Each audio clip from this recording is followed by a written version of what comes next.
You are wise to invest in the effectiveness of your followers.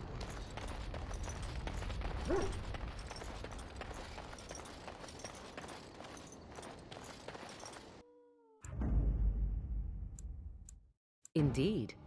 Yes. Yes.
We will make good use of what you have brought us.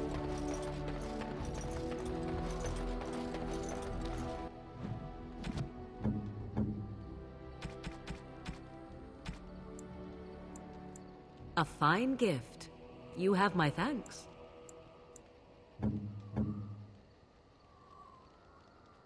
Flowers? For me? They're beautiful.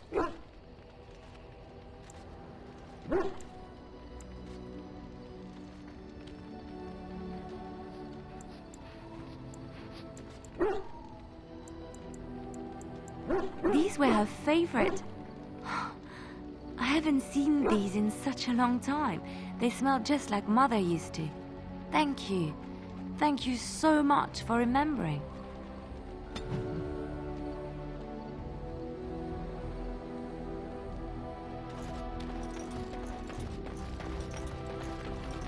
I was just thinking about what happened to the elves, and I'm reminded of a song sung to me many years ago. It was when my mother died, and this wise elven woman comforted me and told me that we shouldn't fear death or hate it. Death is just another beginning. One day, we must all shed our earthly bodies to allow our spirits to fly free. It's a beautiful sentiment, I think. One that brings peace and hope to the grieving.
The stars are out.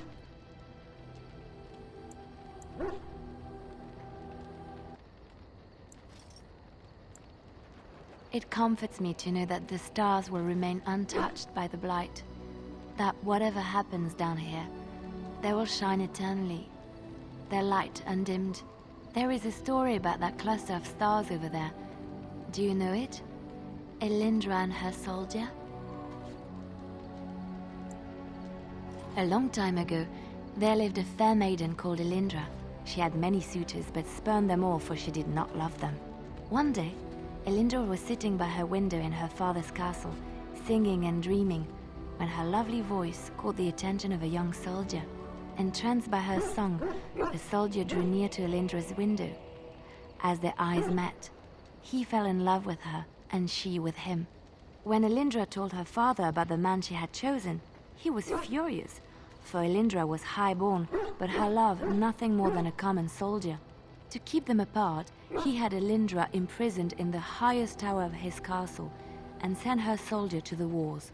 Alas, not a month had passed before news of the soldier's death reached Elindra. Alone in her tower, Elindra wept for her love, and beseeched the gods to deliver her from this cruel world. So earnest was her plea, that the gods themselves were moved. They gathered Elindra into their arms and lifted her high into the heavens, where she became a star. The gods also raised up the soul of Elindra's soldier love, and there he dwells, across the horizon from her.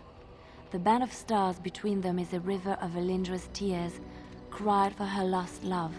They say that when Elindra has cried enough, she will be able to cross the river to be reunited with her soldier.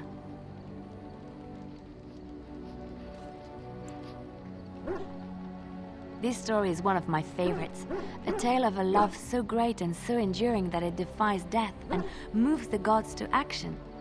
Sometimes I ask myself, does such a love exist? Can it exist?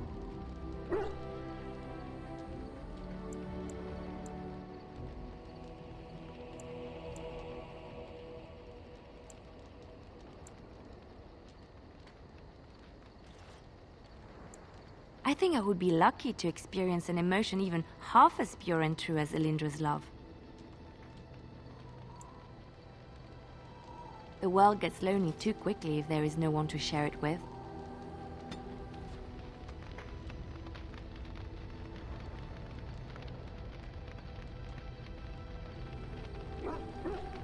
So, you found something other than Darkspawn to occupy your time, haven't you?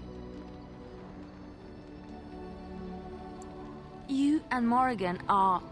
I saw her going into your tent last night. I didn't think she was there to tell you a bedtime story.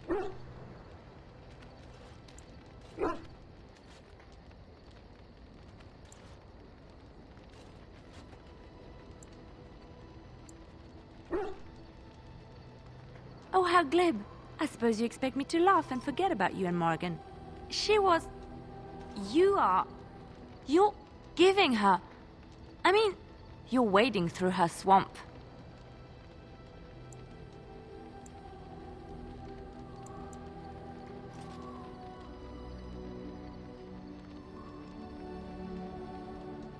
Jealous?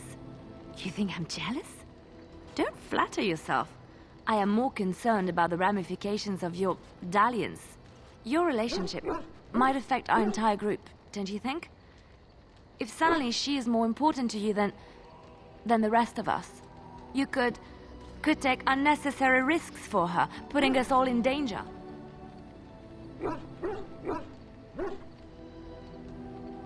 We'll see how much your word counts for then. Only time will tell. Looking for little old me? Yes? What's on your mind?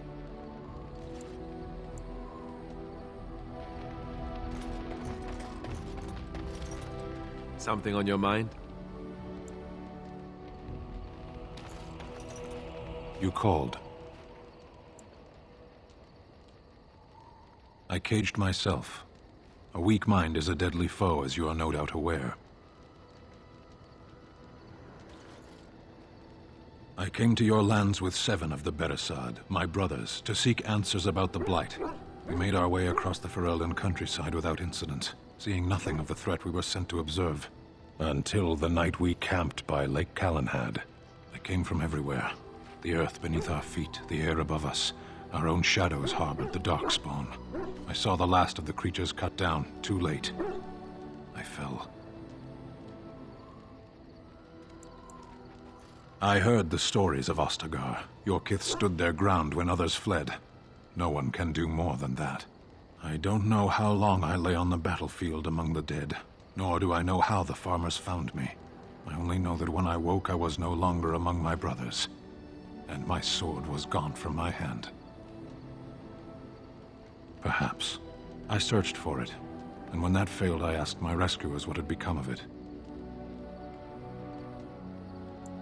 They said they found me with nothing. I did. I knew they didn't have the blade. They had no reason to lie to me. I panicked. Unthinking, I struck them down.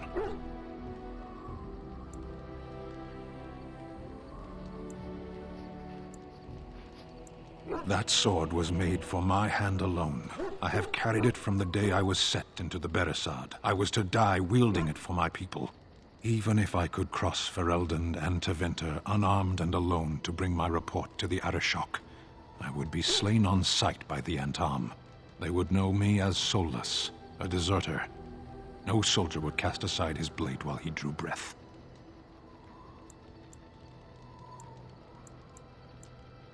If I knew where to look, it would be in my hand now. Near Lake Calenhad. Perhaps those words are empty, but thank you all the same.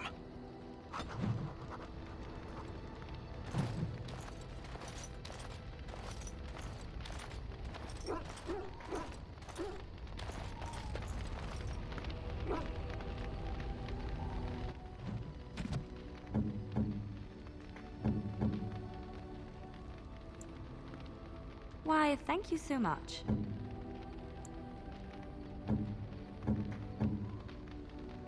Gloves? You're giving me gloves? What for? I did not mean to sound ungrateful. It is just... Wait, these are Dalish, are they not? My mother was Dalish, and had a pair very similar to these. The leather was less thick, and it had more embroidery, but these are very close, and quite handsome. Do I seem surprised? Perhaps I am. Still, I appreciate the fact that you even thought of me. No one has simply given me a gift before. Thank you.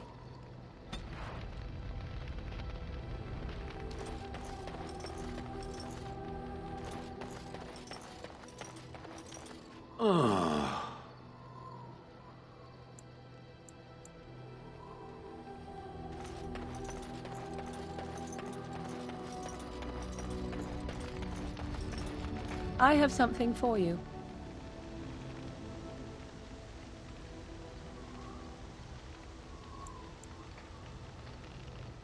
'Tis a ring. Now before you get any foolish notions, let me explain. Flemeth once gave me the ring because it allowed her to find me no matter where I went, in case I was ever captured by hunters. I disabled its power as soon as we left the wilds. Recently, however, I thought to change it. Now, I will be able to find whoever wears it instead. It is not given out of sentimentality. I believe you were too important to risk.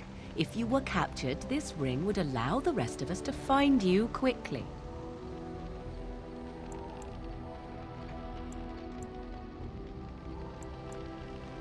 Now you are mocking me. Do you wish the ring or not? I am tempted to simply keep it. You are welcome. Perhaps it will be useful someday.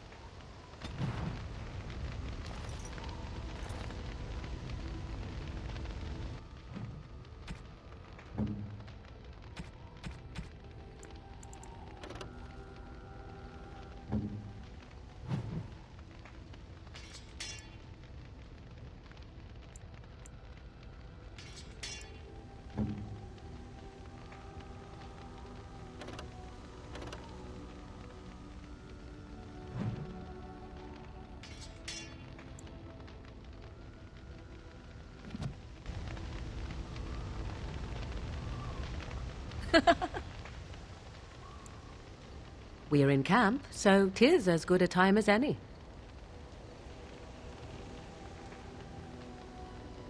Ah, such a romantic, I see.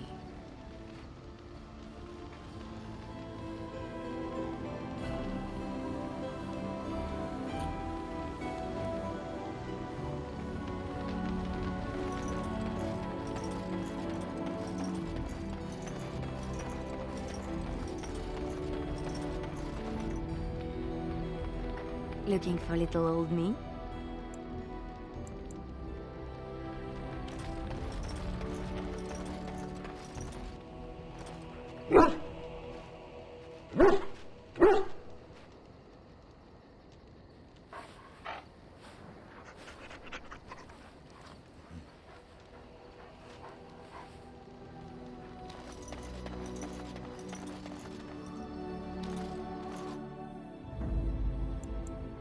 Indeed. Oh, how dear of you. Thank you so much.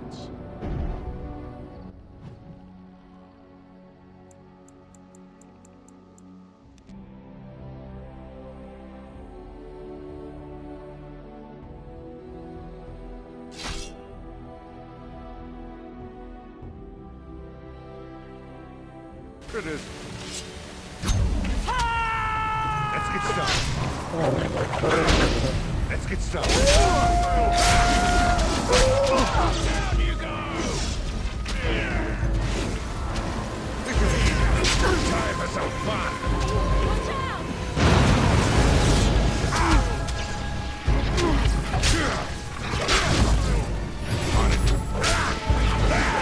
Right. Is that all you've got? Stop. Don't kill him. He is no common bandit. None of them were. Their weapons and armor are of fine make, and they are well trained. You know what I'm talking about, don't you? Who are you? Someone who regrets taking you on. I was told it would be an easy job. Kill the little red-haired girl. Deal with the others as we pleased. Kill the... You came to kill me?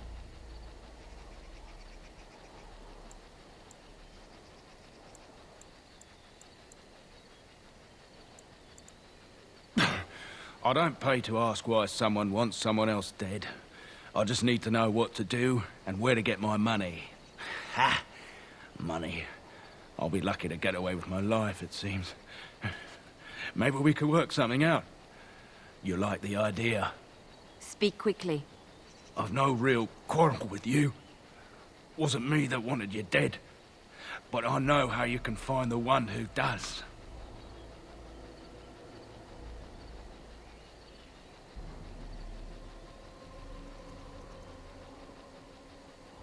Never found out.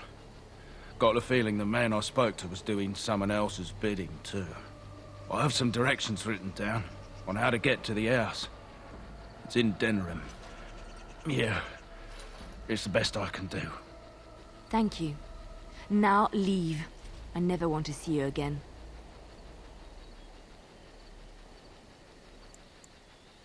Don't worry. I'll not trouble you no more. It's Marjolaine. It has to be. Maybe someone saw me. Maybe she's finally found me and wants to finish what she started.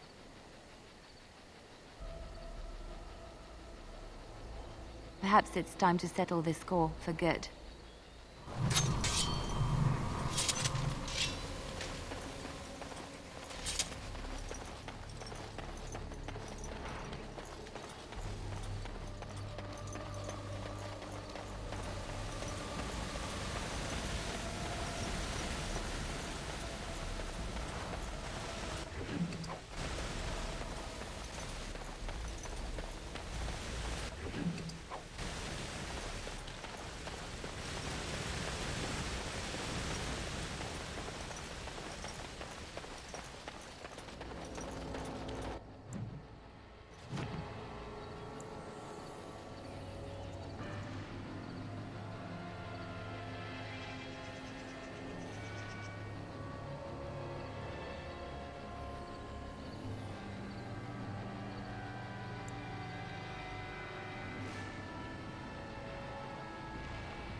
sir.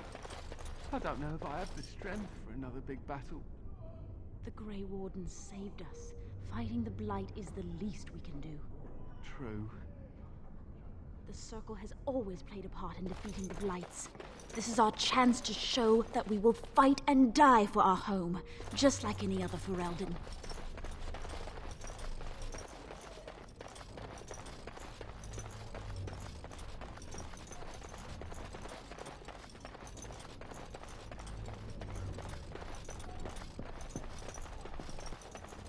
Come on, you've rested enough. We need to get these out of the tower before they get pregnant.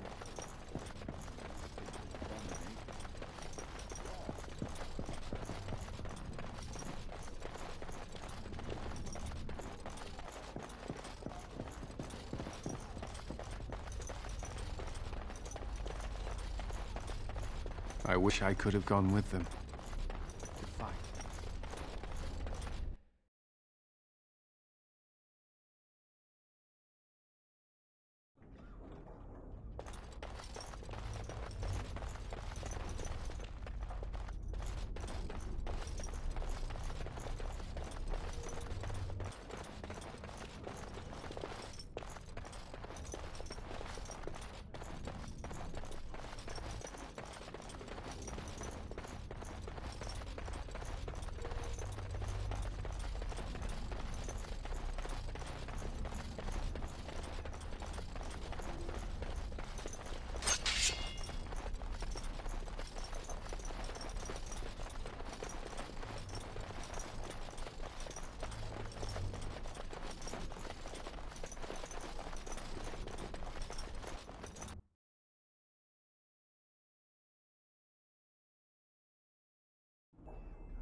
I'm unable to do so.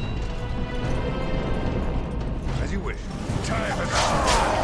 Now we can have a bit more dialogue.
So tell me, was the Tower of Magi everything you thought it would be?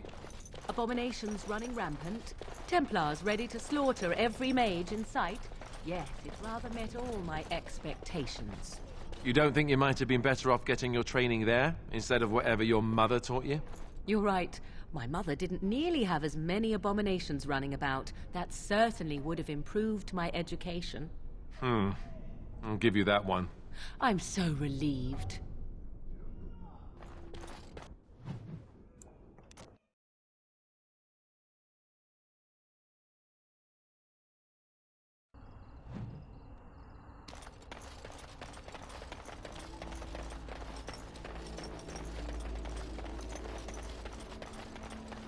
Make her rest the souls of all, Templar and Mage, who gave their lives defending the Circle. May they find peace at last.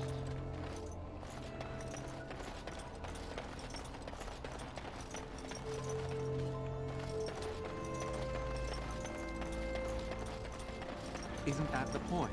We could all be figments of someone else's imagination. Just players in a play. Exactly. A little something extra. For friendship. All a dream.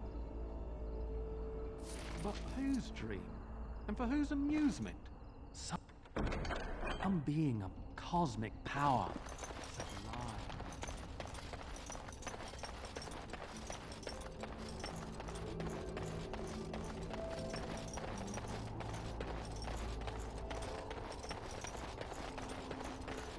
Back off! I was here first!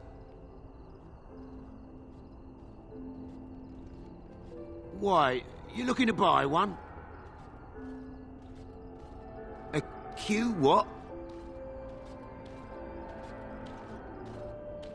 Well, honestly, I don't have any swords. The spot was picked pretty clean when I got here. I got part of a glove the wolves didn't chew too badly, though. I think it was a glove, anyway. I know, don't say it, I got cheated. I knew the guy who was here before me. He sold me this spot. Said he found giants and all kind of crazy valuables. He didn't mention that he'd taken everything but the bones and the dirt already. His name's Ferrin. Squirrely little bastard, if you ask me. Which you didn't, but I said it anyway. He was going to Orzammar, he said. I imagine he's gotten there by now. If you find him, tell him I sent you. It'll scare the piss out of him. Ha!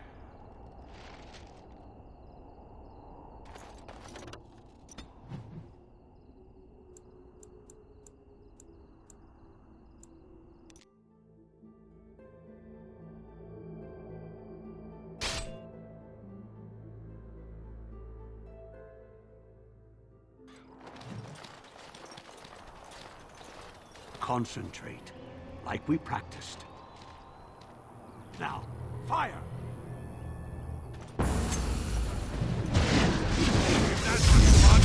As you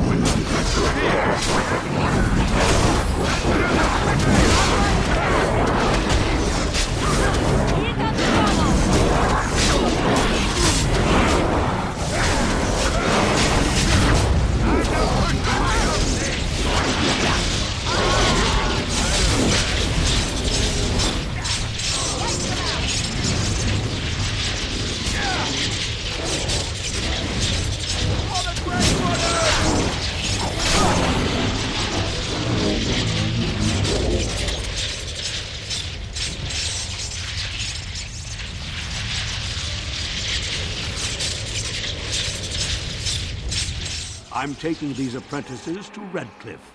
The first enchanter says you need every able-bodied mage for the war. They're young, but capable enough, as you saw.